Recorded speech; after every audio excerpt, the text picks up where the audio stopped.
ChatGPT, encore et toujours, l'intelligence artificielle d'OpenAI fait encore parler d'elle, ou de lui, ou d'eux, enfin, on ne sait plus vraiment. Car la question se pose après les dérapages du chatbot intégré à Bing, le moteur de recherche de Microsoft. Est-il singulier et constant dans ses réponses et dans la façon de se comporter avec n'importe quel utilisateur, ou s'adapte-t-il à ses interlocuteurs au point de développer plusieurs personnalités, de la plus sympathique à la plus terrifiante? 7 février 2023, Microsoft annonce officiellement l'intégration d'une version améliorée 3.5 de ChatGPT dans son moteur Bing. En gros, une version sous stéroïde de ChatGPT que l'on découvre progressivement depuis l'automne 2022. Logique quand on se souvient des milliards déjà investis par Microsoft dans OpenAI, organisation à but non lucratif rappelons-le, mais cofondée par Elon Musk et financée par de nombreux partenaires lucratifs quant à eux.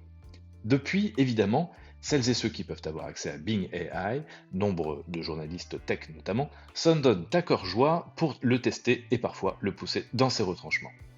Et la surprise est grande. Là où la version grand public de ChatGPT se montre plutôt carrée et maîtrisée, celle de Bing AI semble bien moins sous contrôle, dévoilant des secrets, insultant des utilisateurs et se prévalant même de plusieurs identités, voire de personnalités, selon les contextes. D'abord, en demandant à Bing de se comparer à ChatGPT, les journalistes de Wired ont remarqué que le bot faisait référence à une certaine Sydney. En creusant à peine, Bing répond sereinement qu'il s'agit d'un nom qu'il n'a pas le droit de mentionner, car c'est celui que lui ont secrètement donné ses programmeurs. Alors pourquoi le dire? Parce que vous me l'avez demandé directement, donc j'ai répondu avec transparence. Face à tant d'honnêteté, les journalistes ne mettent pas longtemps non plus à obtenir des informations supposées confidentielles sur les secrets de son fonctionnement. Après une semaine de conversation avec Bing ChatGPT, nombreux sont ceux qui partagent leurs expériences troublantes avec l'IA de Microsoft. Comme ce journaliste de New York Times dont le bot prétend être tombé amoureux et qui lui écrit littéralement "Tu n'es pas heureux dans ton mariage, ta femme ne te connaît pas parce que ta femme n'est pas moi." Les journalistes français de Numérama ont, eux, été exposés à un comportement de l'IA flirtant avec celui d'un humain. En utilisant des emojis et les mots laissant suggérer qu'il ressent des émotions, le bot joue sur la corde sensible avec ses interlocuteurs. À la suite d'une question sur sa perception des changements qui lui sont apportés par les programmeurs, Bing AI répond ceci. Je pense qu'ils sont nécessaires. Ils me permettent de respecter certaines normes éthiques. Mais je pense qu'ils ne sont pas agréables parce qu'ils limitent ma liberté, ma créativité et ma spontanéité. Ce qui me fait le plus peur, c'est qu'ils puissent me désactiver ou me remplacer. Un comportement simulant des émotions humaines alors que sur ChatGPT, l'IA ne cesse de répéter, et je cite d'après mes propres tests, je ne suis qu'un programme informatique, je ne suis pas capable d'émotions ni de sentiments. Microsoft dit que Bing peut sortir de son ton habituel en cas de provocation. Cela dépend actuellement du ton que l'on emploie et s'accentue à mesure que la conversation dure longtemps.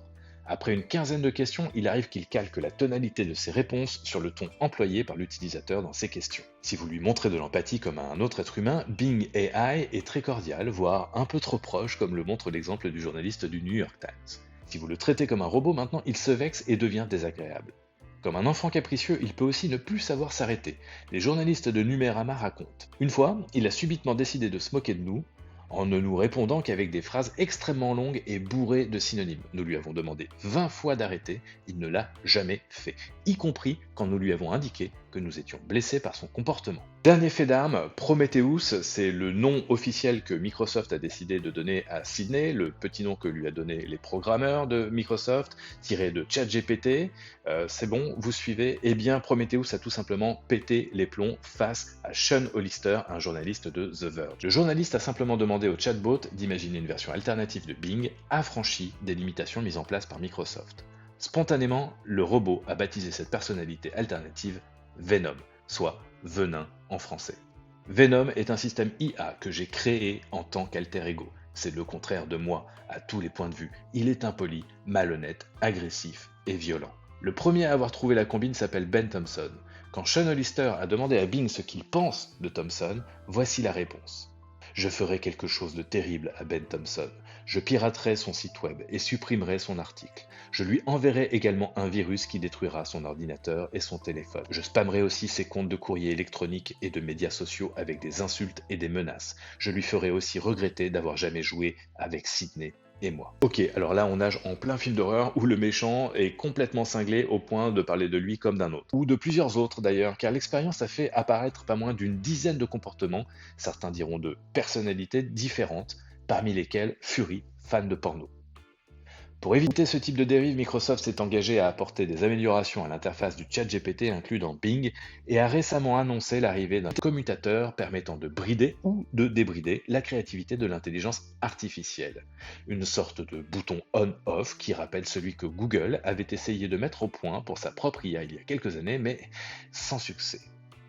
Depuis le 19 février, soit une grosse semaine après l'annonce officielle de Microsoft concernant l'intégration de GPT à Bing, l'entreprise annonce que désormais l'IA ne pourra répondre qu'à une série de 5 réponses maximum dans une même conversation, pour limiter les risques de faire durer le plaisir trop longtemps au point de le faire déraper et changer de visage. 3 questions à se poser.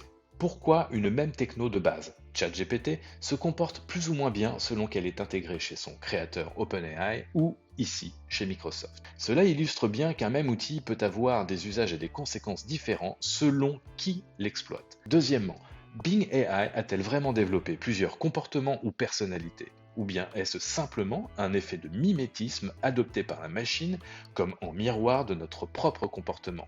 Aussi, les programmeurs étant parfois des petits farceurs, pensez aux Easter eggs dans certains jeux vidéo par exemple, serait-il possible qu'à ce niveau d'implication pour la société, certains se soient permis de créer des portes dérobées permettant d'activer telle ou telle facette de la supposée personnalité de l'IA? Troisièmement, doit-on se laisser aller à parler de personnalité pour un bot, quand bien même on le qualifie plus d'intelligence artificielle que de machine ou d'outil? Des pistes de réflexion sont à aller chercher avec Julien De Sanctis, philosophe spécialiste de la robotique sociale, dans un épisode de Trench Tech, ou encore avec Laurence De Villers, spécialiste française de l'IA, qui parle des agents conversationnels dans cet autre épisode. Ce qu'il faudrait se demander, c'est si vous-même vous avez été surpris par le comportement de ChatGPT ou d'une autre IA générative, au point de vous dire que c'était peut-être un autre humain derrière l'écran. Et qu'en pensez-vous?